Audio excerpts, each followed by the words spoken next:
السلام علیکم ورحمۃ اللہ وبرکاتہ۔ اعوذ باللہ من الشیطان الرجیم، بسم اللہ الرحمن الرحیم۔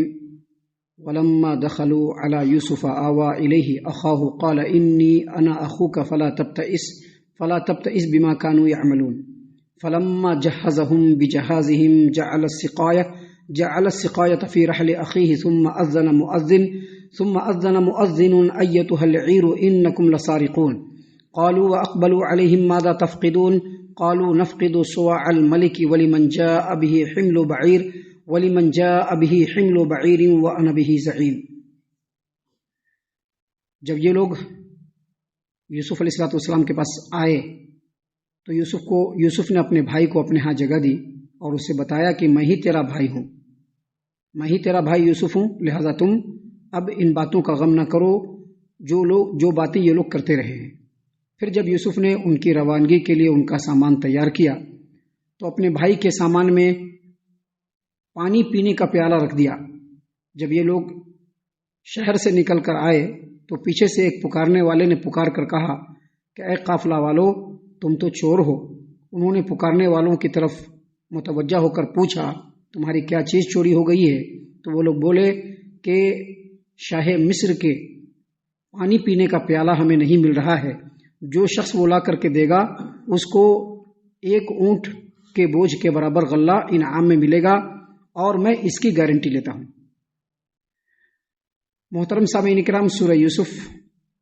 سورہ نمبر 12 اور اسی صورت سے ابھی آپ کے سامنے آیت نمبر 69، 70، 71، 72 یہ چند آیات آپ کے سامنے تلاوت کی گئی، اور ان آیات کا ترجمہ بھی بفضل اللہ، بعون اللہ، بتوفیق اللہ آپ کی خدمت میں پیش کیا گیا۔ سامعین کرام، جیسا کہ کل بتلایا میں نے آپ کے سامنے اللہ تبارک و تعالیٰ کے قرآنی آیات کے تفسیر کی روشنی میں بتلایا کہ جب یوسف علیہ السلام کے 11 بھائی گھر سے نکلنے لگے تو باپ نے ان کو نصیحت کی، وصیت کی کہ دیکھو جا رہے ہو، بادشاہ کی دعوت پہ جا رہے ہو، مصر والوں کو یہ بات پتہ ہے، اور تم لوگ نوجوان ہو، خود خوبصورت ہو، تو جانے کے وقت جو ہے بہت احتیاط سے جانا، الگ الگ جو ہے دروازوں سے داخل ہونا کہ کہیں نظر بد نہ لگ جائے کسی کی۔ اور پھر انہوں نے یہ بھی کہہ دیا کہ یہ میری طرف سے تدبیر ہے، لیکن پھر بھی توکل اور بھروسہ کہاں کرنا ہے؟ اللہ تبارک و تعالیٰ پر کرنا ہے۔ اگر کچھ ہونا ہوگا اللہ کی مرضی اور مشیت کے مطابق تو ہو کر کے رہے گا، میں نے صرف تدبیر بتلا دی ہے۔ توکل کرنے والے، بھروسہ کرنے والے صرف اللہ پر بھروسہ کرتے ہیں۔ اس کے بعد جب برادران یوسف مصر میں آئے، یعنی یہ 11 بھائی مصر میں آئے، تو یوسف علیہ السلام نے آگے بڑھ کر کے خود ان کا استقبال کیا اور ان کی مہمان نوازی، ان کی ضیافت اور انعام و اکرام اور تحفہ تحائف اور حسن سلوک کی انتہا کر دی اپنے بھائیوں کے اوپر۔ ہر بھائیوں کو رہنے کے لیے، 2 بھائیوں کے لیے ایک کمرہ مخصوص کیا، ایک کمرے میں 2 بھائی، ایک کمرے میں 2 بھائی، ایک کمرے میں 2 بھائی، 5 کمرے میں 10 بھائی ہو گئے۔ ابھی آخر میں بنیامین بچتے ہیں جو ان کے اپنے بھائی ہیں، تو ان کو ایک کمرہ دیتے ہیں اور اس کمرے میں وہ خود بھی رہتے ہیں۔ اللہ تبارک و تعالیٰ نے یہاں پر اسی بات کو بیان فرمایا کہ وَلَمَّا دَخَلُوا عَلَى يُوسُفَ آوَى إِلَيْهِ أَخَاهُ۔ جب یوسف علیہ السلام کے پاس ان کے بھائی لوگ آئے تو یوسف علیہ السلام نے اپنے بھائی کو اپنے پاس جگہ دیا۔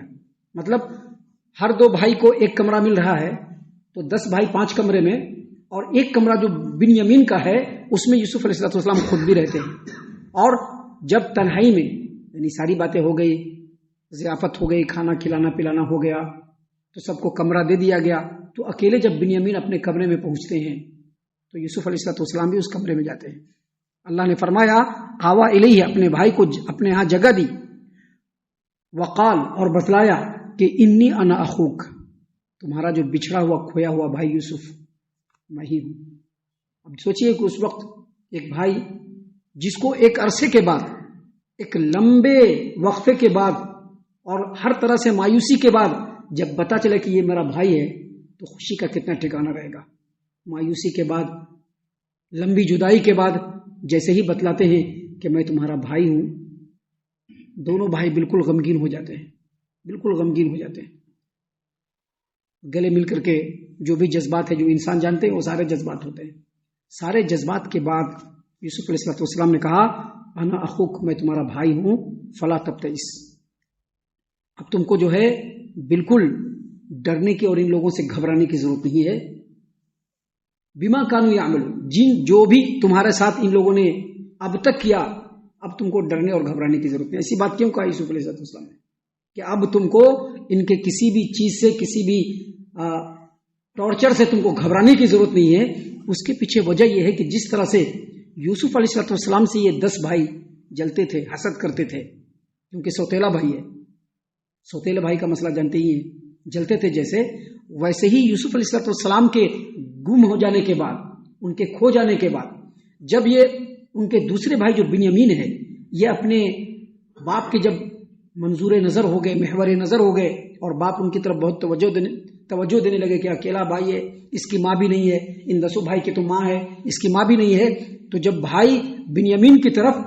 والد یعقوب علیہ السلام جب توجہ دینے لگے اور ان کا خیال رکھنے لگے، تو بھائی لوگ جیسے یوسف سے جلتے تھے ویسے بنیامین سے بھی جلنے لگے. لیکن پھر بھی جو بات ہو گئی تھی. اب آگے ان لوگوں نے کوئی اقدام نہیں کیا. اب جب شاہ مصر کے کہنے پر، عزیز مصر کے کہنے پر، ان لوگوں کو بنیامین کو لے کر کے جب گھر سے نکلنا پڑا، تو گھر سے نکلنے سے لے کر کے مصر تک یہ لوگ بنیامین کو کوستے رہے، اس کے اوپر چلاتے رہے،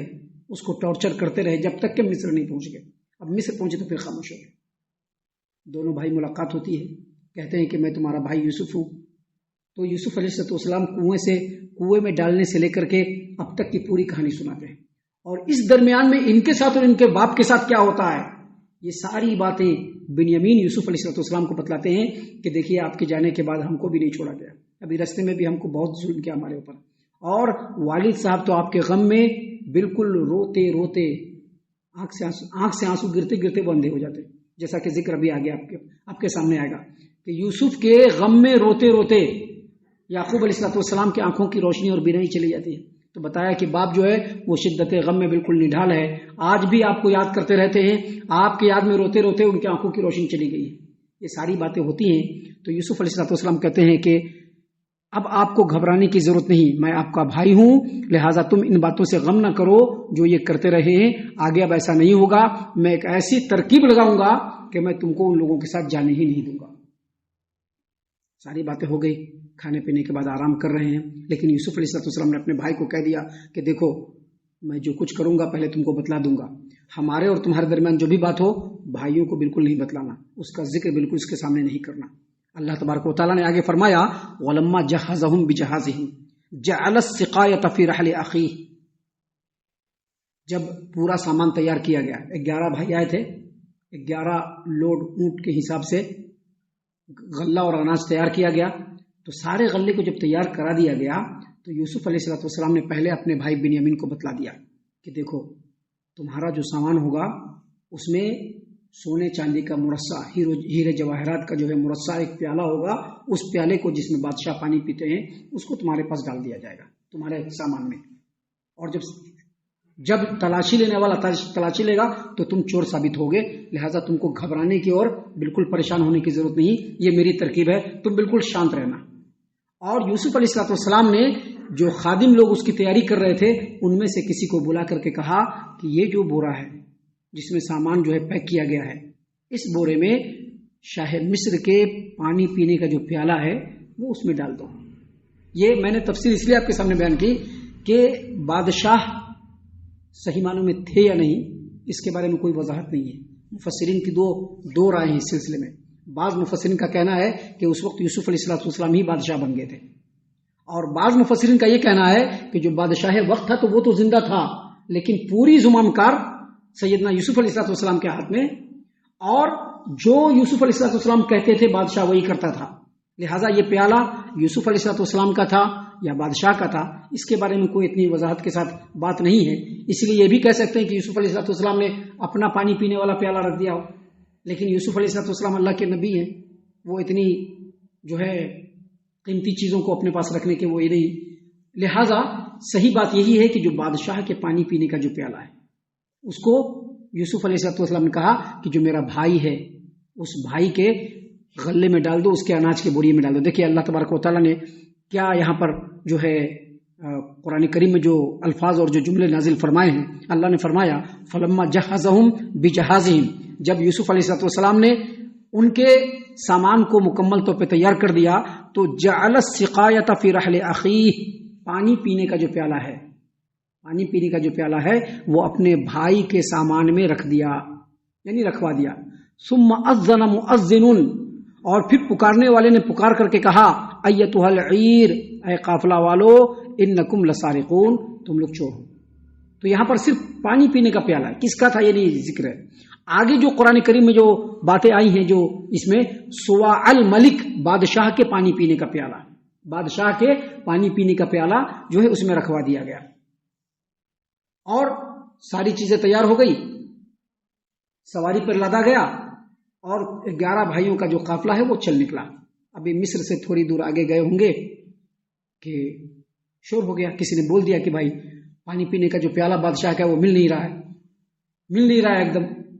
تو فوراً ایک پیچھے سے جو ہے ٹکڑی ایک دستہ ہوتا ہے فوجیوں کا، اور بادشاہ کا جو ایک ٹکڑی ہوتی ہے وہ فوراً اس کے پیچھے چلتی ہے، ایک سواری پر سوار ہو کر کے فوراً ان کا پیچھا کرتی ہے، اور پیچھا کر کے جب وہاں پر پہنچتے ہیں تو پکار کر کے پکارنے والا کہتا ہے کہ ایتھا العیر، اے قافلہ والو، انکم لسارقون، تم لوگ چور ہو۔ بھائی لوگ جو تھے وہ فوراً رک گئے۔ اللہ تبارک و تعالیٰ نے پر فرمایا قالو، ان لوگوں نے کہا، واقبلوا علیہم، ان کی طرف متوجہ ہو کر کے، جو بادشاہ کے جو لوگ آئے تھے تلاش کرنے کے لیے، ان کی طرف متوجہ ہو کر کے کہا ماذا تفقدون، کیا چیز گم ہو گئی ہے، یعنی کیا چیز چوری ہوا ہے؟ تو قالو نفقد صواع الملک، بادشاہ کے پانی پینے کا پیالہ، صواع کہتے ہیں ایسے پیالے کو، جیسا کہ قاضی سلمان منصور پوری ان کی کتاب ہے الجمال والکمال، جس کے اندر اسی سورہ یوسف کی تفسیر کی گئی ہے، اس میں انہوں نے کہا ہے کہ صواع جو ہے یا ایسے پیالے کو کہتے ہیں جس کے اندر ہیرے جواہرات سب جڑے ہوئے ہوں، بہت ہی قیمتی پیالہ۔ تو کہا کہ ہم لوگوں کو بادشاہ کے پانی پینے کا پیالہ نہیں مل رہا ہے، لگتا ہے چوری ہو گیا ہے، اب سبھی کی تلاشی لی جا رہی ہے، ہر جگہ تلاش کیا جا رہا ہے۔ وَلِمَنْ جَاءَ بِهِ حِمْلُ بَعِيرٍ وَأَنَا بِهِ زَعِيمٌ،